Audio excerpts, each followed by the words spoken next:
कक्षा 9वीं रसायन पदार्थ प्रकृति एवं व्यवहार। मैं आर एस प्रसाद आज आप लोगों को इस लेसन को पढ़ाने चल रहा हूँ। इससे संबंधित जो भी क्वेश्चन आंसर होंगे वो सब करे जाएंगे। चलते हैं बच्चों, सबसे पहले ये लेवासी साहब का योग है, जरा देख लेते हैं क्या इन्होंने योगदान अपना दिया था। तो प्रकृति की पदार्थ की जो है प्रकृति को समझने का प्रयास सदियों से चला आ रहा है, लेकिन आधुनिक उपकरणों के अभाव में कई भ्रांतियां बनी गई हैं। मतलब पहले जो आधुनिक उपकरण इसमें दिए हुए हैं वो पहले समय में नहीं थे, तो उसकी वजह से बहुत सारी भ्रांति बन रही है। तो चलते हैं देखते हैं क्या इसमें बना रहा था। एक समय मान्यता यह थी कि एक पदार्थ को दूसरे में रूपांतरित किया जा सकता है। उदाहरण के लिए जब कांच के बर्तन में अधिक मात्रा में पानी का आसवन किया गया, तब आसवन के पश्चात कार्बन में रेत जैसे कण पाए गए।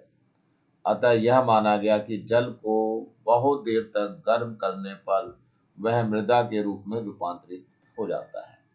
यह समझ हमारी आज की रासायनिक अभिक्रियाओं की समझ से भिन्न थी। लेवासिये ने इसी प्रयोग को दोहराया। उन्होंने कांच के पूरे उपकरण को प्रयोग के पूर्व सावधानी पूर्वक तौल लिया। जितने उपकरण लिए थे उन्होंने सबको तौला, तथा पानी के आसवन के पश्चात पुनः तौला उन्हीं उपकरणों को। उन्होंने देखा कि कांच के उपकरण के द्रव्यमान में कुछ कमी आ रही है, और यह कमी उन रेत जैसे कणों के द्रव्यमान के बराबर है। तब वह पहचान पाए कि उस किस्म का कांच थोड़ा पानी में घुल जाता है, और पानी के वाष्पित हो जाने पर उसके कण दाने के रूप में प्राप्त होते हैं। अर्थात वे यह निष्कर्ष निकाल पाए कि पानी का मृदा में रूपांतरण नहीं होता है। उसके बाद ही हम रासायनिक अभिक्रियाओं की आधुनिक समझ की तरफ बढ़ पाए, यानी जो आधुनिक समझ इस वक्त की है उसकी तरफ यहीं से बढ़ना चालू किया गया। तो चलते हैं बच्चों आगे देखते हैं क्या है ये है पदार्थ हमारा स्थान गिरता है या नहीं गिरता है, इसके लिए एक प्रयोग दिखाया गया है। यहाँ लेजर लाइट लगा रखे उन्होंने, और यहाँ पानी है, पानी में उल्टा बीकर रख दिया गया है। तो हवा स्थान घेर रही है नहीं घेर रही, इसके लिए दिखाया गया। पानी को जैसे उल्टा करते हैं तो इसमें पानी में उल्टा बीकर डालने पर क्या होगा, पानी जो बीकर वाला हिस्सा है उसमें हवा भरी हुई है, तो हवा के अंदर पानी प्रवेश नहीं कर पाता है, इनकी हवा भी स्थान घेरती है। तो यही इसमें दर्शाया गया है। ये पानी है, ये कांच का बीकर, और ये द्रव है हमारे पास। तो इससे यही सिद्ध होता है कि कोई भी चीज है वो स्थान घेरता है। पदार्थ, हर कोई पदार्थ स्थान घेरेगा ही घेरेगा। अगला प्रयोग एक और दिखाई दे रहा है आपको। ये द्रव्यमान संरक्षण को समझाता हुआ है। द्रव्यमान संरक्षण क्या होता है, या कंजर्वेशन ऑफ मास क्या होता है। ये इंजेक्शन की सीरीज ले रखी है, और नींबू का रस लिया हुआ है इसके अंदर, तो और ये गर्म दूध लिया हुआ है। तो पहले क्या करते हैं, नींबू का रस और ये गर्म दूध दोनों को तौल लेते हैं।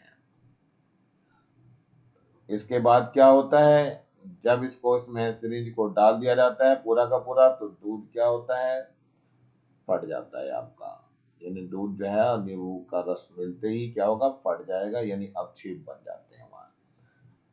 इसको पूरे को फिर से तौल लिया गया, लेकिन दोनों के द्रव्यमान जो है समान पाए गए। इसलिए क्या कह रहा है, क्रिया के पहले पदार्थ अविनाशी होता है, क्रिया के बाद पदार्थ अविनाशी होता है।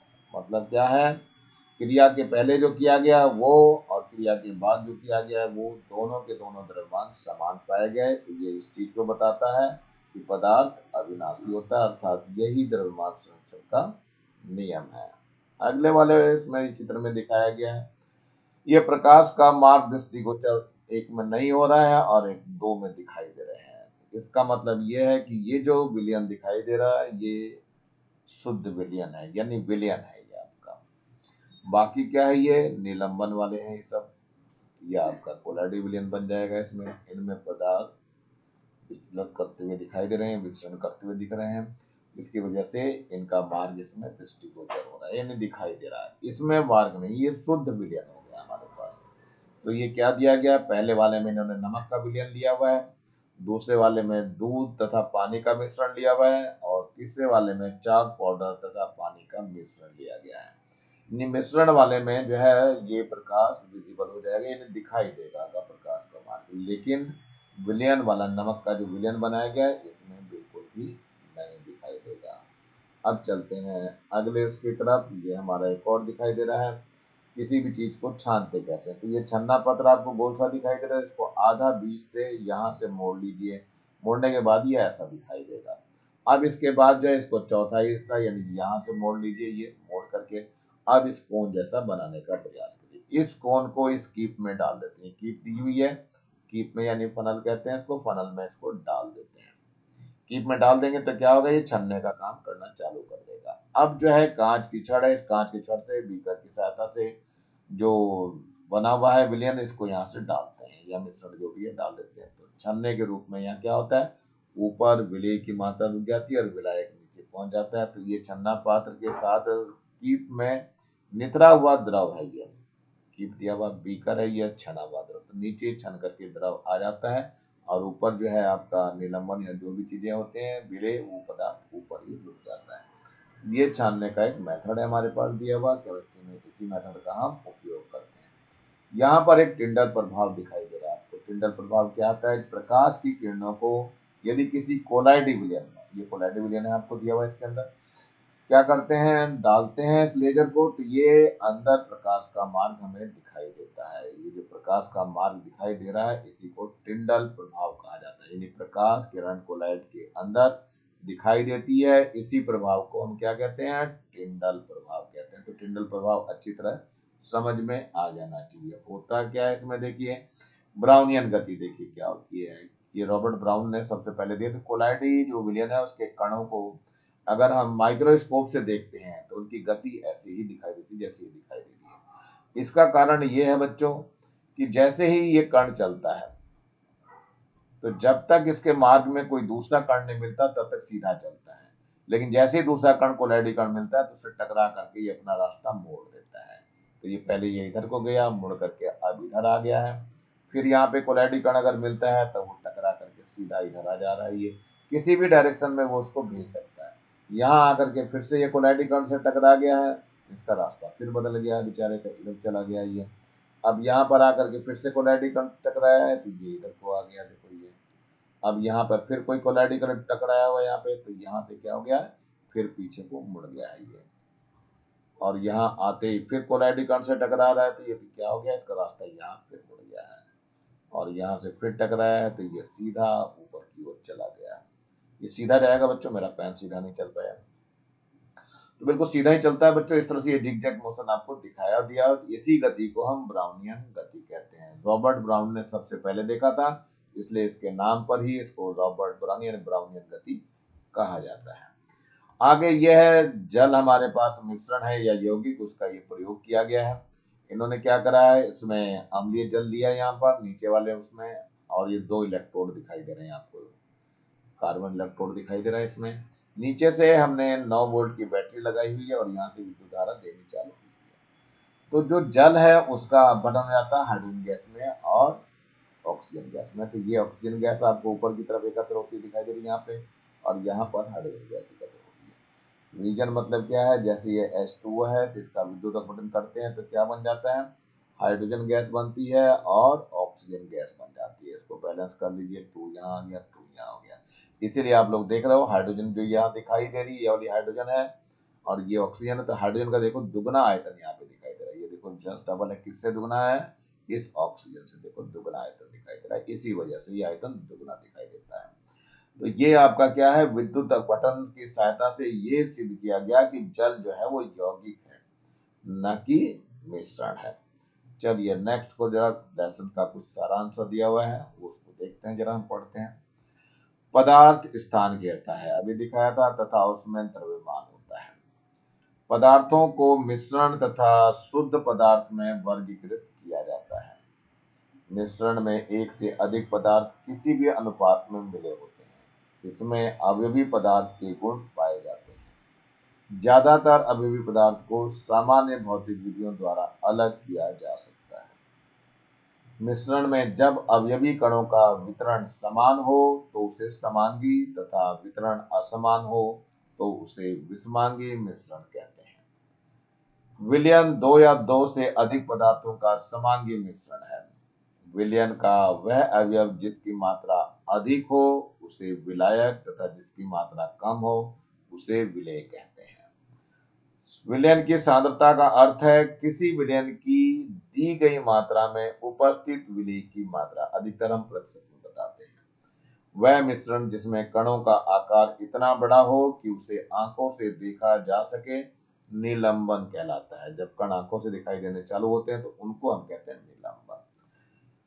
नेक्स्ट है कोलाइड में कणों का आकार इतना छोटा होता है कि उन्हें देखा नहीं जा सकता। ये कण प्रकाश के मार्ग को फैला देते हैं, अतः उनका मार्ग यानी उसका मार्ग दिखाई देता है। किसका? प्रकाश जब गुजरता है तो उसमें जो कण होते हैं उनका मार्ग दिखाई देता है। शुद्ध पदार्थ तत्व या यौगिक होते हैं। तत्व को रासायनिक विधियों द्वारा सरल पदार्थों में विभाजित नहीं किया जा सकता। यौगिक वह पदार्थ होते हैं जो दो या दो से अधिक तत्वों के निश्चित अनुपात में रासायनिक संयोग से बनता है। यौगिक के गुण उसमें उपस्थित तत्वों के गुण से भिन्न होते हैं। रासायनिक अभिक्रिया के अभिकारकों का कुल द्रव्यमान उत्पादकों के कुल द्रव्यमान के बराबर होता है। यह पदार्थ की अविनाशता का नियम है, अर्थात पदार्थ के संरक्षण का नियम, द्रव्यमान संरक्षण का नियम है। किसी भी यौगिक के अवयवी तत्व द्रव्यमान के आधार पर सदैव एक निश्चित अनुपात में होते हैं। इसे स्थिर या निश्चित अनुपात का नियम कहते हैं। चलिए थोड़े से सही विकल्प की तरफ बढ़ते हैं बच्चों, जरा देखते हैं सही विकल्प चुनिए। नंबर 1 समांगी मिश्रण है। क्या है समांगी मिश्रण? लोहा तो है नहीं बच्चों। कांसा हमारा समांगी मिश्रण है। 24 कैरेट प्योर सोना होता है और ऑक्सीजन तो ये प्योर होता ही है। चलिए नंबर 2 पे चलते हैं। विसमांगी मिश्रण है। शुद्ध जल तो समांगी होता है। कंक्रीट होता है, इसमें बच्चों किसी भी अनुपात में चीजें मिली होती है। नमक का विलयन भी समांगी है, चूना भी समांगी है। नंबर 3 आता है ऑक्सीजन। क्या है? तो ऑक्सीजन बच्चों तत्व है। शक्कर क्या चीज है? तो शक्कर क्या है? न तत्व है, न समांगी मिश्रण है, न विसमांगी। क्या चीज है? ये यौगिक है। चलिए नेक्स्ट में देखते हैं नंबर 5 पे। टिंडल प्रभाव प्रदर्शित करता है। कौन करता है? नमक का पानी में विलयन, ये तो भूल जाता है बेचारा। स्टार्च विलयन, ये कोलाइड विलयन है, ये दिखाता है। खाने के सोडे का विलयन, ये भी पारदर्शी होता है, सिरका भी पारदर्शी होता है, शुद्ध होता है। नंबर 6 की बात करो। शुद्ध पदार्थ नहीं है। इसमें से कौन सा शुद्ध पदार्थ नहीं है? बर्फ तो शुद्ध होता है, पानी यानी H2 है, पारा भी शुद्ध होता है, Hg है, लोहा Fe है, शुद्ध होता है, दूध आपका शुद्ध नहीं होता है। इसमें बहुत सारी चीजें प्रोटोन वगैरह सब मिली रहती है। चलते हैं नेक्स्ट की तरफ बढ़ते हैं। सही उत्तर चुनकर रिक्त स्थान की पूर्ति कीजिए। तो किसी तत्व में के कण होते हैं, एक प्रकार के होते हैं या अलग अलग प्रकार के? तो इसमें बच्चों एक प्रकार के होते हैं, तो यहाँ पे लिखना पड़ेगा आपको एक प्रकार के कण होते हैं। नंबर 2 की बात करते हैं। कोलाइडल कणों द्वारा प्रकाश का फैलना कहलाता है टिंडल प्रभाव या ब्राउनियन गति। तो टिंडल प्रभाव कहलाता है ये टिंडल प्रभाव।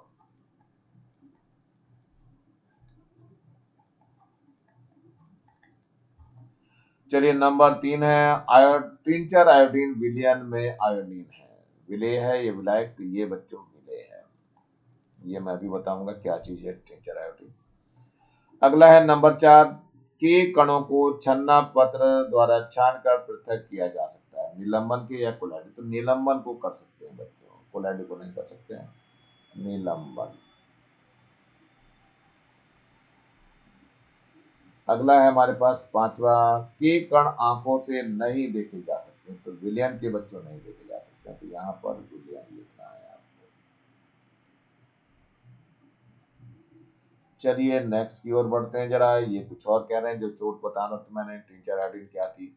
चोट लगने पर लगाया जाने वाला टिंचर आयोडीन एल्कोहल यानी विलायक में बना आयोडीन यानी विलेय का विलयन है। मतलब टिंचर आयोडीन कैसे बनाते हैं? एल्कोहल में आयोडीन की कुछ मात्रा मिला दी जाती है। सामान्यतः हम यह मानते हैं कि विलयन में किसी द्रव में ठोस, द्रव या गैस घुली रहती है, लेकिन गैसीय विलयन यानी हवा में ऑक्सीजन 21%, नाइट्रोजन 78% तथा अन्य गैसों की मात्रा अल्प होती है, तथा ठोस विलयन मिश्र धातु भी पाए जाते हैं। प्रश्न उत्तर पे बढ़ते हैं बच्चों। ये प्रश्न है निम्नलिखित में से पदार्थों को पहचानिए। पानी क्या होता है, हवा क्या होती है, तो ये बताना है, पदार्थ पहचानना है। तो पानी हो गई, हवा हो गई, कुर्सी हो गया, पत्थर हो गया, फूल की सुगंध नहीं है बच्चों, लोहा हो गया, विचार भी नहीं है इसमें से।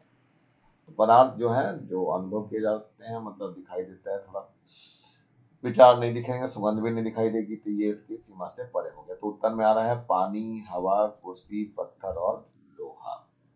चलिए एक प्रश्न दिया हुआ है, एक अभिक्रिया में 20 ग्राम ए तथा 40 ग्राम बी के संयोग से 25 ग्राम सी तथा 15 ग्राम डी बनता है, तथा साथ में 20 ग्राम ई भी बनता है। इन प्रेक्षणों द्वारा द्रव्यमान संचरण नियम को समझाइए। तो उत्तर दिया हुआ है, द्रव्यमान संचरण नियम के अनुसार अभिकारकों का कुल द्रव्यमान बनने वाले उत्पादों के कुल द्रव्यमान के बराबर होता है। तो यहाँ क्या बोला गया है, ए प्लस बी बोला गया है, और क्या बना है हमारा, सी बन गया है, डी बन गया है और ई बन गया है। तो ये शुरू में इन दोनों का द्रव्यमान और बाद में इन तीनों का द्रव्यमान का योगफल समान आना चाहिए। तो चलिए इसी को दिखा रहे हैं हम यहाँ पर। पहले ए अभिक्रिया कर दे रहा है, यहाँ बी से बन रहा है क्या क्या, यहाँ सी बना है, फिर डी बना है और साथ में ई बना है। तो पहले हम ए ले लेते हैं, ये हमारे पास 20 ग्राम था, ये 40 ग्राम था, कुल मिलाकर कितना हो गया, 20 प्लस 40 बच्चों, 20 प्लस 40 हो गया 60 ग्राम। यहाँ देखिए सी कितना था बच्चों, ये 25 ग्राम था, और डी कितना था, ये 15 ग्राम था, और ई कितना था, ये 20 ग्राम था। तो इनको जोड़ लीजिए, 25 प्लस 15 प्लस 20, ये कितना हो जाएगा, ये भी 60 ग्राम हो गया। तो यही बताया गया है। यहाँ अभिकारकों का कुल द्रव्यमान यानी कि ए का 20 ग्राम, बी का 40 ग्राम मिलाकर के 60 ग्राम हुआ। बनने वाले उत्पादों का कुल द्रव्यमान यानी सी का 25 ग्राम और डी का 15 ग्राम, ई का 20 ग्राम, कुल मिलाकर के ये 60 ग्राम हो गया। तो यहाँ पर भी 60 ग्राम आ रहा है और इस जगह भी 60 ग्राम आ रहा है। मतलब ये है कि इधर भी 60 ग्राम आ रहा है और इधर भी 60 ग्राम आ रहा है, इसलिए ये द्रव्यमान संरक्षण हुआ। स्पष्ट है कि दिए गए प्रश्न में अभिकारकों का कुल द्रव्यमान बराबर बनने वाले पदार्थों का कुल द्रव्यमान है। यही द्रव्यमान संरक्षण का नियम है, जो उक्त उदाहरण से स्पष्ट है। चलिए नेक्स्ट क्वेश्चन की ओर बढ़ते हैं बच्चों। अगला प्रश्न ये दिखाई दे रहा है, 250 ग्राम कपड़े धोने के सोडे को 1 किलो जल में घोलकर विलयन बनाया गया। इस विलयन की सांद्रता प्रतिशत में ज्ञात कीजिए। तो ये हल है बच्चों। तो विलयन की सांद्रता का ये सूत्र है, प्रतिशत सांद्रता का, विलेय का द्रव्यमान बटे विलयन का द्रव्यमान और गुणा 100 कर देते हैं। तो विलेय क्या है, यहाँ पे सोडा है, इसका द्रव्यमान 250 ग्राम दिया हुआ है। विलायक क्या है, हमारे पास जल है, इसका द्रव्यमान 1 किलो यानी 1000 ग्राम दिया हुआ है। विलयन का द्रव्यमान के लिए क्या करेंगे, विलेय और विलायक दोनों को जोड़ देंगे। तो विलेय का द्रव्यमान प्लस विलायक का द्रव्यमान कितना हो गया, ये है 250 और 1000, कुल मिलाकर के ये हो गया 1250 ग्राम। अब विलयन की प्रतिशत सांद्रता का सूत्र लगा देंगे, ये जो ऊपर सूत्र लिखा हुआ है इसी सूत्र में मान रखना है। तो 250 विलय था बटे में 1250 विलयन था और गुणा 100 कर दिया। तो कट कटा के ये इसमें क्या आ जाएगा, काट देते हैं, देखो जीरो से ये जीरो कट जाएगा और 25 पंजे आ जाएगा, 5 बार 5 से काटेंगे तो 5 दूनी 10, 20% ये आपका आंसर आ गया है। यही आपका उत्तर है बच्चों। चलते हैं अगले प्रश्न की ओर बढ़ते हैं। जरा ये क्या कह रहा है, ये चावल की माण यानी पसिया की 1-2 बूंद का 100 ml जल में घोल कोलाइड है या निलंबन है, बताना है, कारण से बताना है वो भी में। तो बच्चों ये वास्तव में कोलाइड विलयन बनता है। पसिया मतलब जो माण होता है, माण का जो है थोड़ा सा भाग लेकर के पानी में घोल दिया गया है, तो वो एक विलयन प्राप्त होता है, वो हमारा कोलाइड विलयन होता है। उसका यहाँ उत्तर दे रहे हैं। उक्त घोल कोलाइड विलयन है क्यों, क्योंकि नंबर 1 यह टिंडल प्रभाव को भी दर्शाता है। नंबर 2 यह फिल्टर पथ से गुजर सकता है, जबकि निलंबन में विलेय के कण फिल्टर पथ से नहीं गुजर सकते हैं। नंबर 3 उक्त घोल ब्राउनियन गति प्रदर्शित करता है, जबकि निलंबन की कण ब्राउनियन गति प्रदर्शित नहीं कर सकते। चलिए अगला देखते हैं, निम्न को तत्व तथा यौगिक में वर्गीकृत कीजिए। नंबर 1 है पोटेशियम। तो पोटेशियम क्या है हमारे पास, तत्व है, तत्व यहाँ दिखाई दे रहा है, यौगिक यहाँ दिखाई दे रहा है। पोटेशियम हमारा तत्व है, के होता है। चूना यौगिक है, CaO होता है, वो यहाँ यौगिक में दिया देखो चूना। गंधक तत्व है हमारा, यहाँ गंधक देखो तत्व में दिया हुआ है। कपड़े धोने का सोडा यौगिक है बच्चों, तो यहाँ यौगिक में आ गया है कपड़े धोने का सोडा। इसके बाद आता है कार्बन, कार्बन तत्व है बच्चों, तो देखो यहाँ कार्बन में दिया हुआ है। लेड है, ये भी तत्व है बच्चों, ये लेड तत्व में दिया हुआ है। और सिरका बच्चों ये यौगिक है, ये है सिरका। अब बच्चे बहुत सारे पूछते हैं क्या क्या होता है भाई, चूना CaO होता है, सिरका CH3COOH होता है। ये सिरका जो होता है इसका सूत्र ये होता है CH3COOH होता है बच्चों।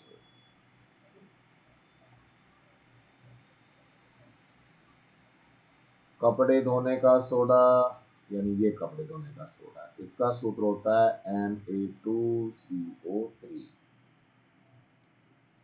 और क्या चीज चाहिए बच्चों, चूना, और आ गया ये चूना है, चूने का जो सूत्र होता है CaO होता है। बाकी सबका आपको पता ही है, किस किस का, पोटेशियम का K होता है, गंधक का S होता है, कार्बन का C होता है, और लेड का P भी होता है। इस तरीके से भी पहचान सकते हो आप लोग। चलिए अगला प्रश्न है, मैग्नीशियम के तार को हवा में जलाने पर सफेद रंग का ऑक्साइड बनता है, यह तत्व होगा या यौगिक, कारण से बताइए। तो ये बच्चों यौगिक होता है, क्योंकि Mg को हवा में जलाते हैं तो ये MgO बनता है। बैलेंस कर लीजिए इसको, तो यह यौगिक होगा, क्योंकि नंबर 1 इसमें दो तत्व हैं, मैग्नीशियम तथा ऑक्सीजन, ये जो बना हुआ है मैग्नीशियम ऑक्साइड बनता है बच्चों। नंबर 2 है इसके गुण मैग्नीशियम व ऑक्सीजन के गुणों से भिन्न होते हैं, क्योंकि मैग्नीशियम ऑक्साइड पाउडर की फॉर्म हो जाता है, जबकि ऑक्सीजन गैस है और Mg मेटल है, यानी धातु है। नमक क्या है बच्चों, तत्व है, यौगिक या मिश्रण है, तो समझाना है इसको। तो उत्तर है बच्चों ये आपका यौगिक हुआ, नमक एक यौगिक है। इसका रासायनिक सूत्र जो होता है NaCl है। इसमें दो तत्व सोडियम यानी Na व क्लोरीन यानी Cl है। नमक के गुण सोडियम व क्लोरीन अपने अवयवी तत्वों से बिल्कुल भिन्न होते हैं, ये बिल्कुल नहीं मिलते हैं। जो खाने के लिए नमक लेते हैं उसका जो स्वाद या जो भी कुछ चीजें हैं वो कभी भी सोडियम या क्लोरीन से नहीं मैच खाते हैं। चलते हैं अगले प्रश्न की ओर बढ़ते हैं। निम्नलिखित मिश्रण में से विलयन की पहचान कीजिए, इसमें से विलयन बताना है बच्चों कौन कौन सा है। मिट्टी हमारी विलयन है, बिल्कुल नहीं हो सकते। समुद्री जल विलयन है, तो बच्चों समुद्री जल विलयन हो जाएगा आपका। यहाँ दिया हुआ उत्तर बच्चों से, तो यहाँ समुद्री जल, मिट्टी तो नहीं हो गया, समुद्री जल हो गया। तो यहाँ देखो क्या दिए गए मिश्रणों में से विलयन निम्नलिखित है, तो समुद्री जल पहले दिया गया है, इसका मतलब समुद्री जल के बाद वायु क्या है, वायु भी मिश्रण है बच्चों, गैसों का मिश्रण है ये। सोडा वाटर, सोडा वाटर भी मिश्रण है बच्चों। इसके बाद गोंद का जल में घोल, ये भी आपका क्या है,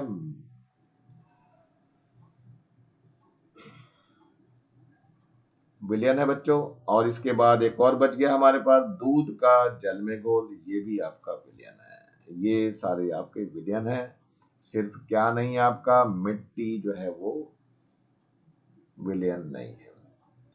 चलते हैं अगले प्रश्नों की ओर बढ़ते हैं। तो ये है निम्नलिखित को तत्व, यौगिक एवं मिश्रण में पृथक कीजिए। तो हमने क्या यहाँ पे तत्व लिख दिया है, यौगिक लिख लिया और मिश्रण लिख लिया, एक एक को लेके। नींबू का शरबत, नींबू का शरबत किस में जाएगा, मिश्रण में जाएगा, यहाँ देखो लिखा हुआ मिश्रण।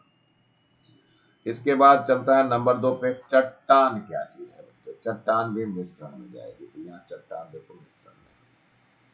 अगला है तांबा, तांबा तो तत्व हो गया बच्चों, तांबा यहाँ आ जाएगा। अगला नंबर क्या है, हीरा, हीरा भी हमारा तत्व है, कार्बन से बना हुआ होता है। तांबा तो Cu हो गया, हीरा कार्बन से बना होता है। इसके बाद नमक को देखो, नमक तो यौगिक हो जाएगा बच्चों, तो ये यौगिक में जा रहा नमक आपका। नियॉन गैस, नियॉन गैस क्या है हमारी बच्चों, ये भी नियॉन गैस तत्व है, Ne होता है नियॉन गैस। आगे आ रहा है सलाद, सलाद तो मिश्रण में आ जाएगा, तो बच्चों देखो यहाँ सलाद मिश्रण में दिखाई दे रहा है।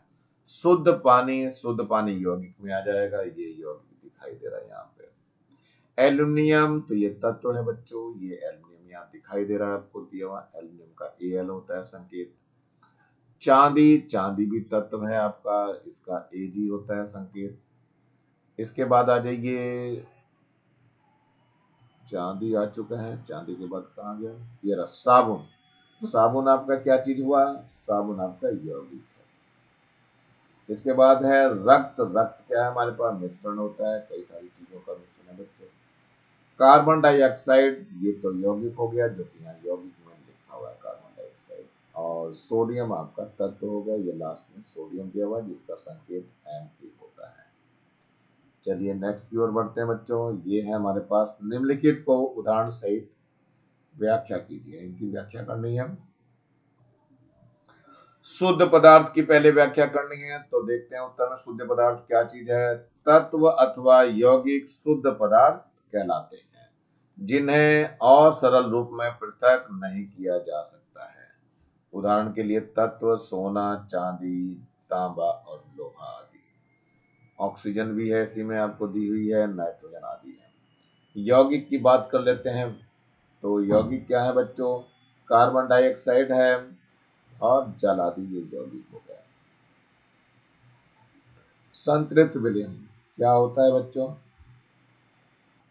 संतृप्त विलयन वो विलयन होते हैं जिसमें विलय की मात्रा घोलते रहो, घोलते घोलते एक बार घुलना बंद हो जाता है, विलय की मात्रा अब और नहीं घुल पाती है, उसको हम संतृप्त विलयन कहते हैं। तो स्थिर ताप पर किसी द्रव के निश्चित आयतन में किसी ठोस की जितनी मात्रा घुल सकती है उतनी ही घुली हो, उसे उस ताप का संतृप्त विलयन कहते हैं, सैचुरेटेड सॉल्यूशन कहते हैं।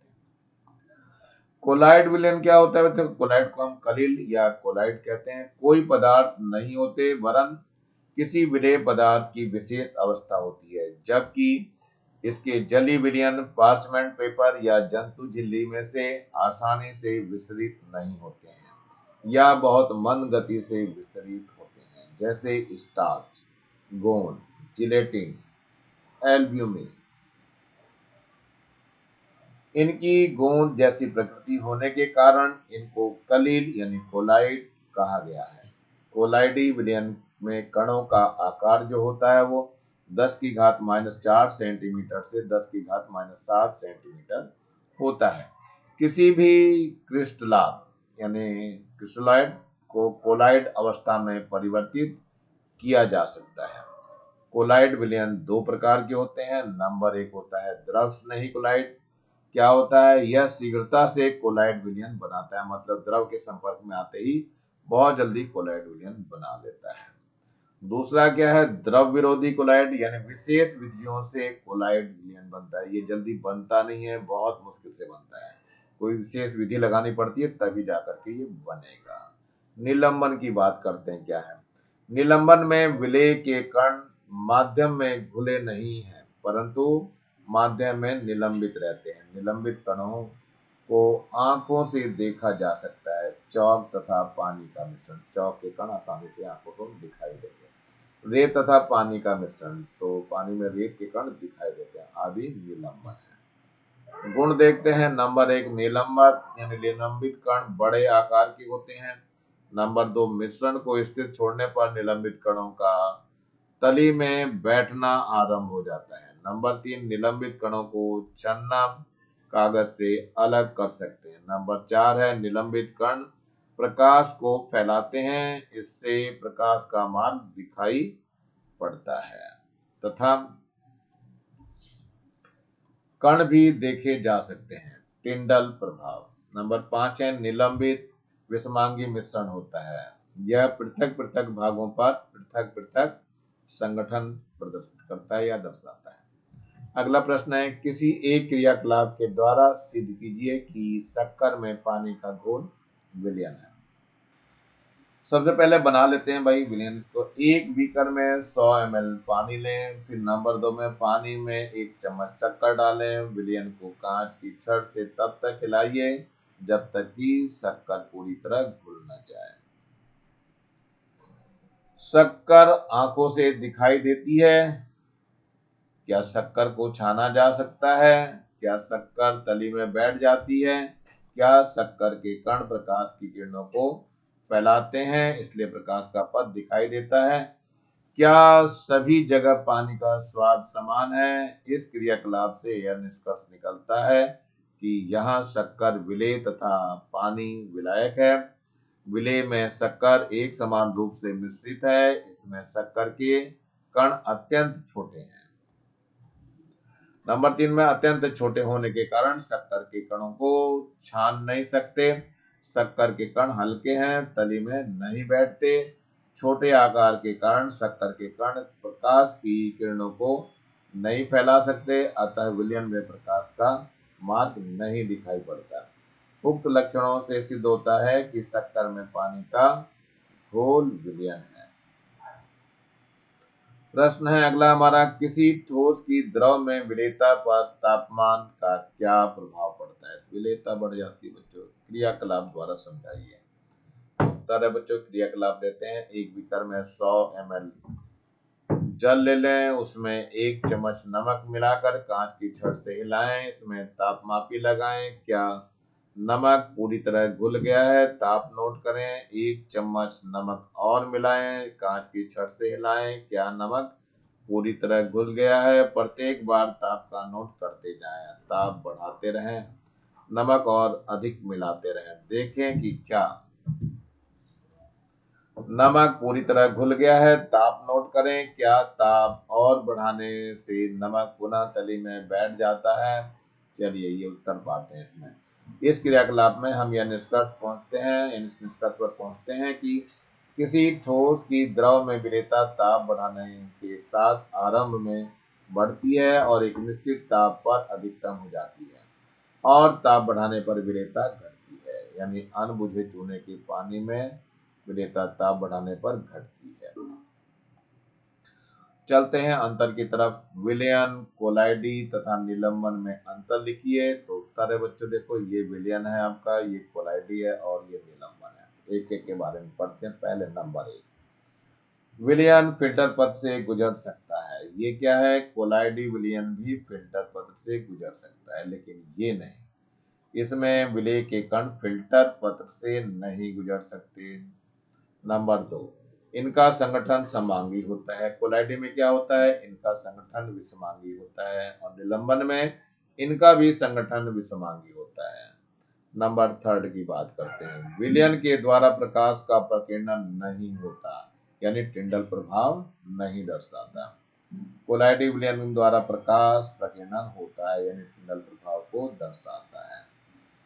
प्रकाश का प्रकीर्णन नहीं होता है, यानी टिंडल प्रभाव नहीं दर्शाता है। नंबर 4, ब्राउनियन गति प्रदर्शित नहीं करता है। ये कोलाइड ब्राउनियन गति प्रदर्शित करता है, और निलंबन ब्राउनियन गति प्रदर्शित नहीं करता है। नंबर 5 पे विलयन पारदर्शी होता है, और कोलाइड अपारदर्शी होता है, और निलंबन भी अपारदर्शी होता है। तो ये बच्चों अंतर है, इनको स्पष्ट कर लेंगे, याद कर लेंगे, बहुत ज्यादा पूछा जाता है। चलिए आगे है, अगला प्रश्न है हमारा, ये है समांगी तथा विषमांगी मिश्रण से आप क्या समझते हैं, इनको अंतर कैसे करेंगे? तो उत्तर है बच्चों, नंबर 1, समांगी मिश्रण की बात कर लो। जिस मिश्रण के प्रत्येक भाग के गुण एक समान होते हैं उसे समांगी मिश्रण या विलयन कहते हैं। उदाहरण के लिए है चीनी तथा जल का मिश्रण यानी शरबत, अम्ल क्षार तथा लवणों के जलीय मिश्रण, एथिल अल्कोहल तथा जल का मिश्रण, वायु में नाइट्रोजन ऑक्सीजन उत्कृष्ट गैसों का मिश्रण है ये। अगला आता है विषमांगी मिश्रण, इसे हीट्रोजीनियस मिक्सचर और मैकेनिकल मिक्सचर कहते हैं। जिस मिश्रण के प्रत्येक भाग के गुण एक समान नहीं होते उसे विषमांगी मिश्रण या यांत्रिक मिश्रण कहते हैं। उदाहरण के लिए रेत तथा जल का मिश्रण, गंधक तथा लोहे के चूर्ण का मिश्रण, रेत तथा लोहे के चूर्ण का मिश्रण। चलिए थोड़ा सा कुछ इंग्लिश के और हिंदी में शब्द हैं जो आपके पास होने चाहिए। तो सबसे पहले विलयन को सॉल्यूशन कहते हैं, कोलाइड कोलाइडी रहता है, निलंबन को सस्पेंशन कहते हैं, समांगी मिश्रण को होमोजीनियस मिक्सचर कहते हैं, विषमांगी मिश्रण को हेट्रोजीनियस मिक्सचर कहते हैं, संतृप्त विलयन को सैचुरेटेड सॉल्यूशन कहते हैं, असंतृप्त विलयन को अनसैचुरेटेड सॉल्यूशन कहते हैं। अति संतृप्त विलयन को सुपर सैचुरेटेड सॉल्यूशन कहते हैं। सांद्र विलयन को कंसंट्रेशन बोलते हैं।